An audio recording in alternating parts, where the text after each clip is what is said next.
It was April 25th, 1973, in Enfield, Illinois. My kids were playing outside when they burst into the house, pale and frantic. "There's something out there," my youngest yelled. At first, I laughed. I thought they were pulling a prank. But their fear, it felt real. Later that night, our dog started growling at the door. It was a deep, guttural growl. He'd never done that before.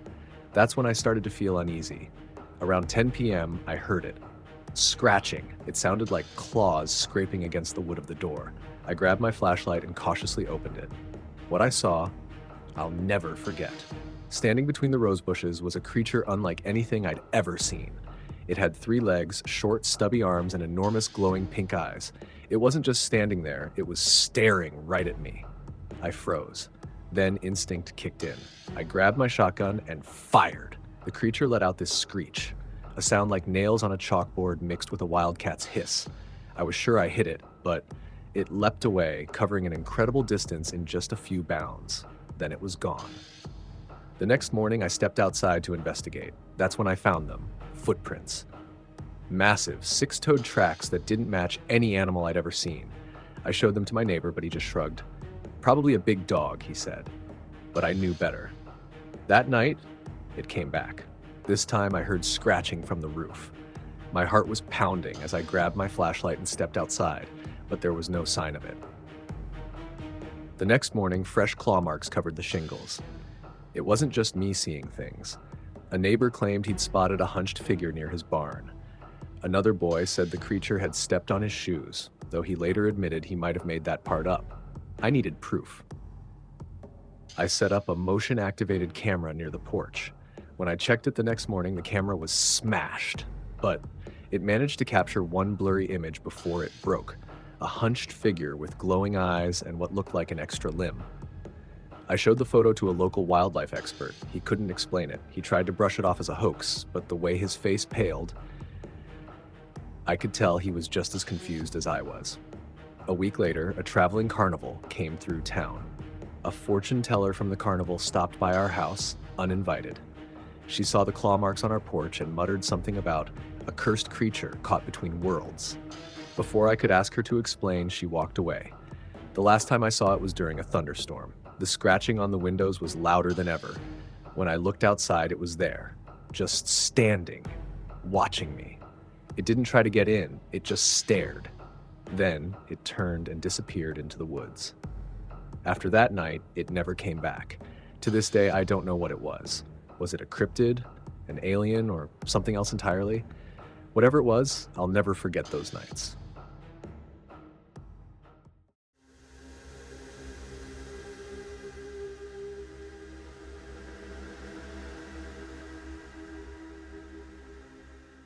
I was the only one who came back alive.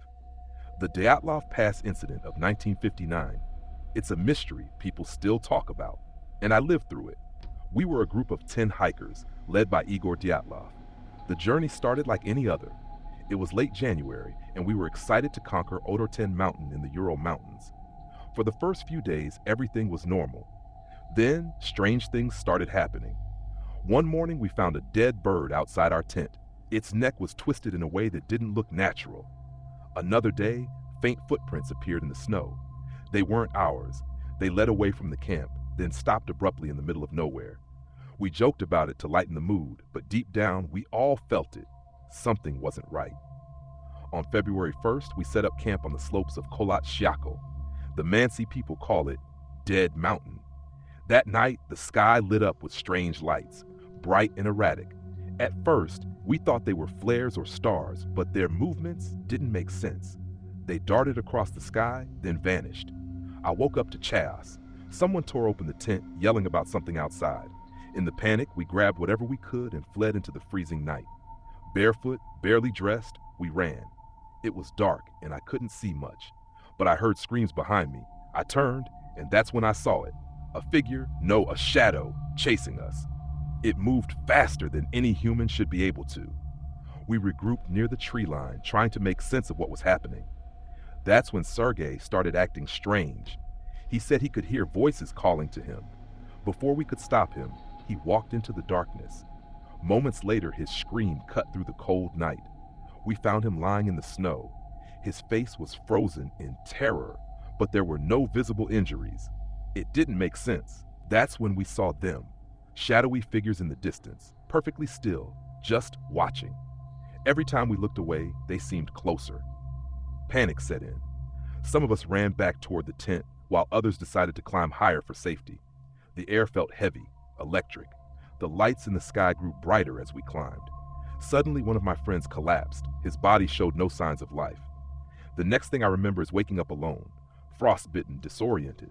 I stumbled back to the campsite. The tent was destroyed. My friends were gone. Rescue teams found their bodies days later. Some had broken bones. Others were missing eyes or tongues. The injuries made no sense. There were no external wounds. Officials said it was an avalanche. But I know better. Something was out there that night, and it didn't want us to leave alive.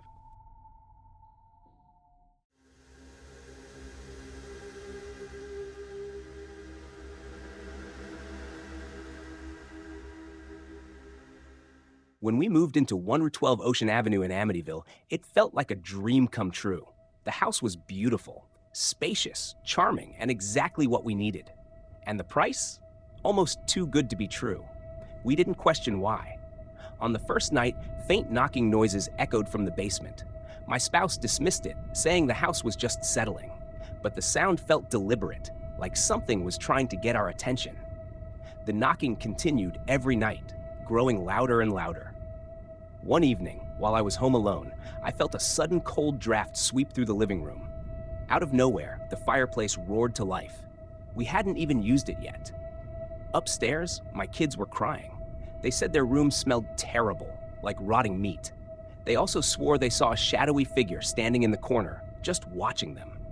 Things escalated fast. Doors started slamming shut on their own. Objects flew across the room with no explanation. One morning, I found deep scratches running along the hallway walls. My youngest said their friend, a figure with glowing red eyes, had warned them to leave the house.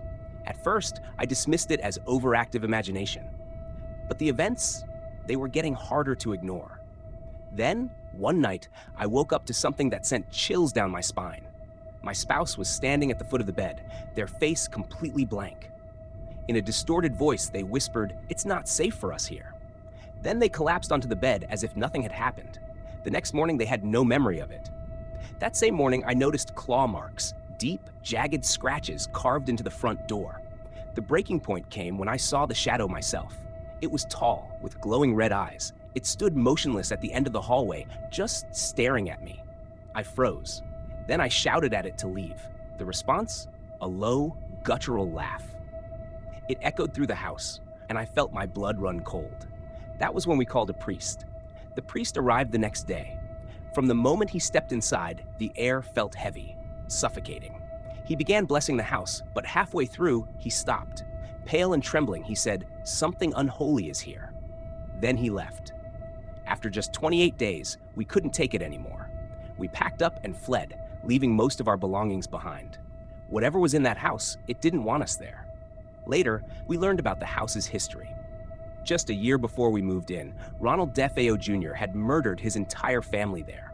He claimed voices had told him to do it. At first, I thought it was just a tragic coincidence, but the more I thought about it, the more it felt connected to what we experienced. To this day, I don't know if the house was haunted, cursed, or something worse. Whatever it was, we were never meant to stay.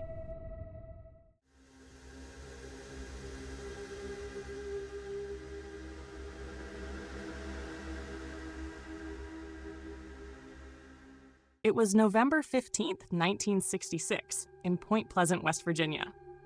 My friend Roger and I, along with our girlfriends Linda and Mary, decided to take a late-night drive through the TNT area, a deserted stretch of land that used to house a munitions plant during World War II. The locals often spoke of strange occurrences there, but we were skeptical. Honestly, we were just looking for a thrill. As we drove deeper into the area, the headlights of Roger's car caught something unusual. At first, I thought it was just a shadow cast by the trees. But as we got closer, we saw it. A tall figure, at least 7 feet, standing by the roadside. Its eyes, they glowed bright red, almost as if reflecting our headlights. "Do you see that?" Linda whispered, her voice trembling. Roger slowed the car, and for a moment, none of us moved. The creature then unfurled massive wings that seemed too large for its body.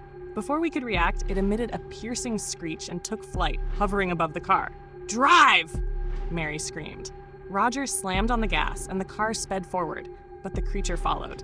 It didn't flap its wings, it just glided, effortlessly keeping pace, even as we reached 100 miles per hour. Its glowing eyes stayed locked on us, unblinking. The air inside the car felt heavy, thick with fear. Linda was sobbing in the back seat. I was gripping the seat so hard, my knuckles turned white. We didn't stop until we reached town.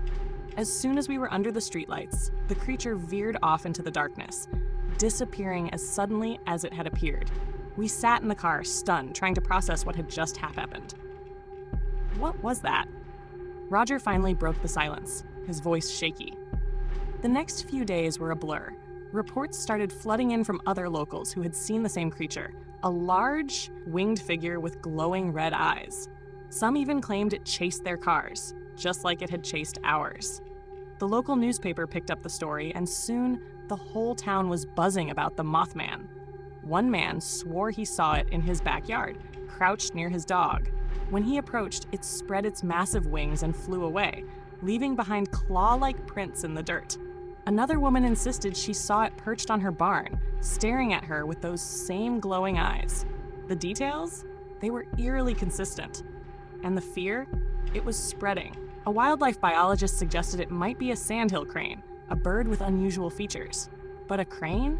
That didn't explain the feeling of dread everyone reported. Others believed it was a mutant bird, a product of the chemicals left behind in the TNT area. There were even whispers that it could be something supernatural. A warning, a sign. Then, on December 15, 1967, the unthinkable happened. The Silver Bridge, which connected Point Pleasant to Ohio, collapsed during rush hour. 46 people lost their lives. In the aftermath, some began to link the Mothman sightings to the tragedy. They called it a harbinger of doom, a warning of impending disaster. Some witnesses even claimed they saw the creature perched on the bridge in the days leading up to its collapse. I've spent years thinking about that night. Was it trying to warn us? Or was it something darker? Something we weren't meant to understand? Linda, she told me she saw its eyes in her dreams for months after. She'd wake up in a cold sweat, trembling, and Roger refused to talk about it, ever. But me, I'll never forget those glowing red eyes staring back at me. Whatever it wasn't human, and whatever its purpose, it left a mark on all of us that will never fade.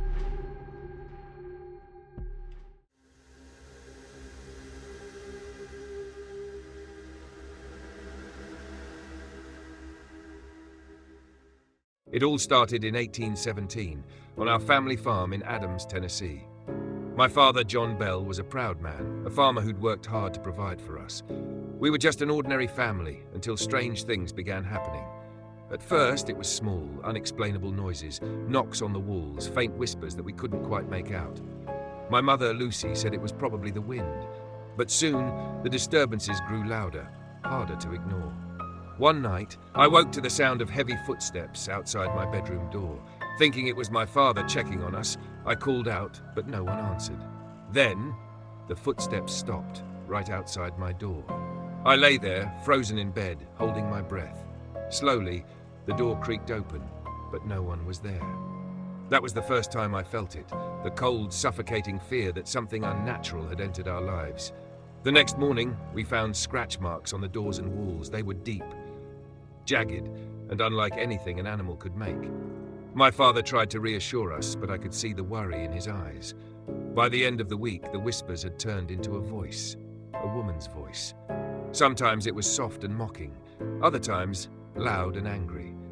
It knew things about us, our secrets, our fears. It called my father by name, taunting him relentlessly. My sister Betsy was the one it tormented the most. It pulled her hair, slapped her, left bruises on her arms. She'd wake up screaming, her blankets torn from the bed. One night, I heard her cry out, and when I rushed to her room, she was cowering in the corner. Her hair standing on end as if something unseen was pulling it. "It won't leave me alone," she sobbed. We tried to comfort her, but the presence, whatever it was, seemed to grow stronger each day. Visitors began coming to our farm after hearing about the strange occurrences. Some claimed they'd seen objects move on their own. Others said they'd heard the voice mocking them the moment they stepped inside. My father, desperate for answers, invited a local minister to bless the house. As the minister prayed, the voice laughed, a chilling, guttural sound that echoed through the rooms. "Your prayers won't work here," it sneered. Word spread quickly, and even Andrew Jackson, a future president, came to witness the phenomena. He arrived with his entourage, ready to spend the night. But before they could settle in, the horses outside began neighing wildly. Their reins tangled as if by unseen hands. One of Jackson's men claimed he felt something slap him across the face. By morning, Jackson and his men left, with Jackson reportedly saying, "I'd rather face the British than spend another night with the Bell Witch." As time went on, the entity's torment focused more and more on my father. It accused him of wronging a neighbor years ago, claiming it had come to punish him. My father denied it, but the voice was relentless. He grew weaker, both physically and mentally, until one day he fell gravely ill. The doctors couldn't explain his condition. Then on the morning of December 20th, 1820, we found him lifeless in bed. Beside him was a small vial of strange liquid. The voice, triumphant, claimed, "I gave him that poison." After my father's death, the activity began to fade. Betsy's torment lessened, and the voice grew quieter, until it disappeared altogether. But the damage was done. Our family was broken, and the farm was forever marked by what had happened. Even now, people still talk about the Bell Witch. Visitors claim to hear whispers in the fields, or feel a cold touch on their shoulder. Was it a ghost, a demon, or something else entirely? To this day, I don't know. But I do know this: whatever it was, it changed our lives forever.